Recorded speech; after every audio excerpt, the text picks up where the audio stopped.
They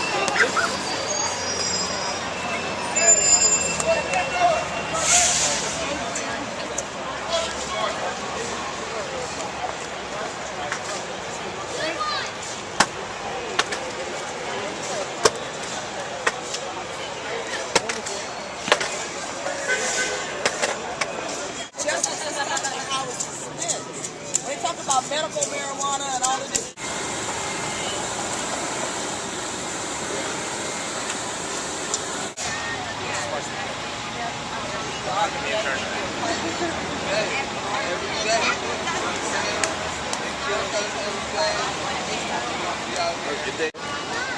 Out here today to talk about our disgust with the Zimmerman verdict and the lack of justice for working people and minorities in the U.S. today, and to make it clear to the powers that be that we're not going to stand for it anymore.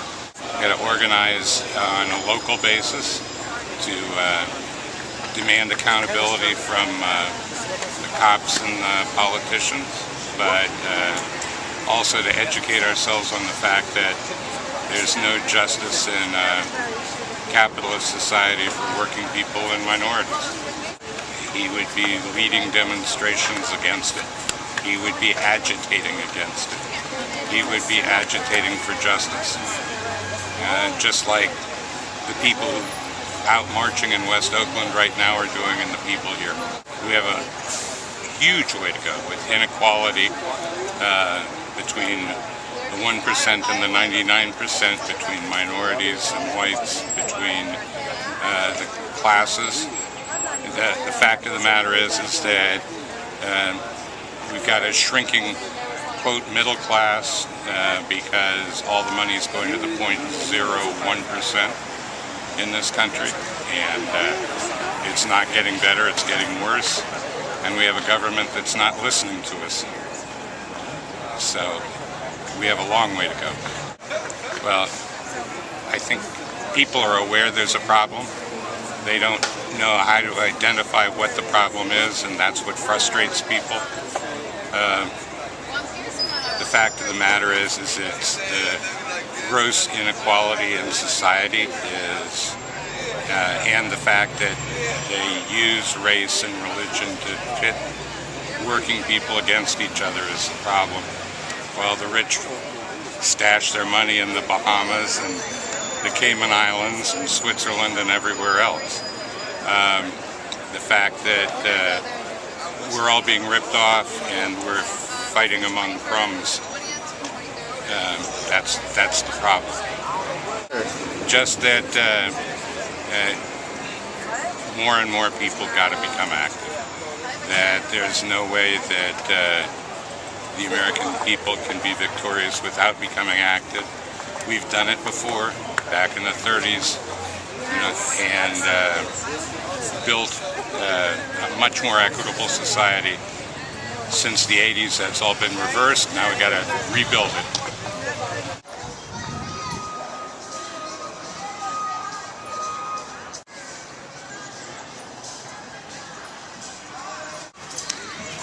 I think everybody wants to show that, they disagree with the verdict and that they're not just going to let it pass, that it's a big deal to a lot of people, and that, people need to be held accountable when something like this happens.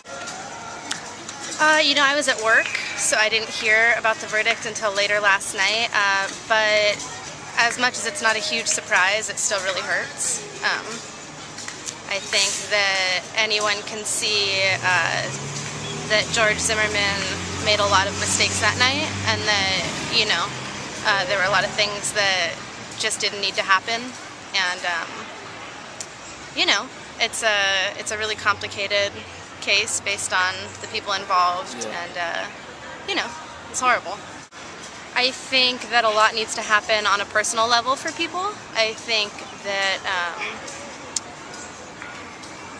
that it will take really uprooting a lot of the biases that we have, and it's hard to say, but I think publicizing having a lot of media coverage and outrage and people out in the streets when something like this happens at least will get people to notice, at least will get people to realize that it's not something that needs to continue happening, but that, you know, as long as we all are paying a little bit more attention to what's going on, you know, it's a start at least. I think he would be marching. I think he would be doing what these people are doing, you know, trying to get, you know, there's no need for violence, there's no need for rioting, even if, you know, some people think that's the best way to get the public's attention. I think that he would be appealing to people's better half, you know, their better side, the side that can forgive, the side that can love, but at the same time, you know, we can forgive George Zimmerman, but he should be held accountable the way that anybody who murders somebody should be in our society.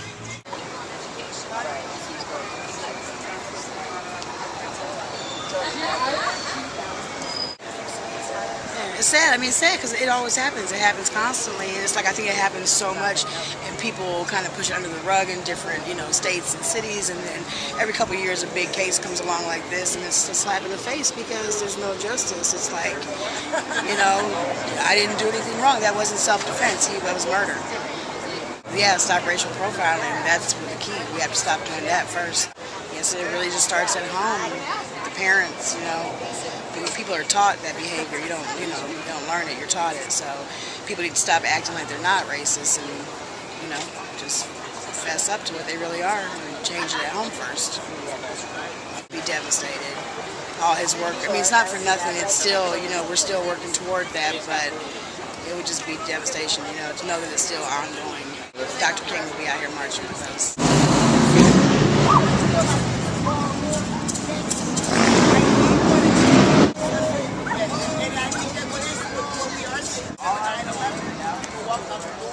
We got a long ways to go, but now with social media, you know, we're able to organize a little bit better. Back in the day, it was, you know, word of mouth, going door to door, but now we're able to mobilize faster. We're able to come with a common goal much quicker. There's more accessibility to information, getting statistics, finding out what's going on in different neighborhoods. Go ahead and research, find out what the law is in Florida versus what it is in California, New York, and Texas. Things like that help us, but at the same time, it helps mask everybody. There's all these, you know, individuals on Twitter who will go ahead and, you know, use these racial epithets, you know, hide behind a computer screen or hide behind their screen name, but won't come out here to the rally themselves and say what it is that they have to say. We're going to support whatever cause it, whether it be, you know, Democratic, Republican, Christian, Muslim, black, white, whatever.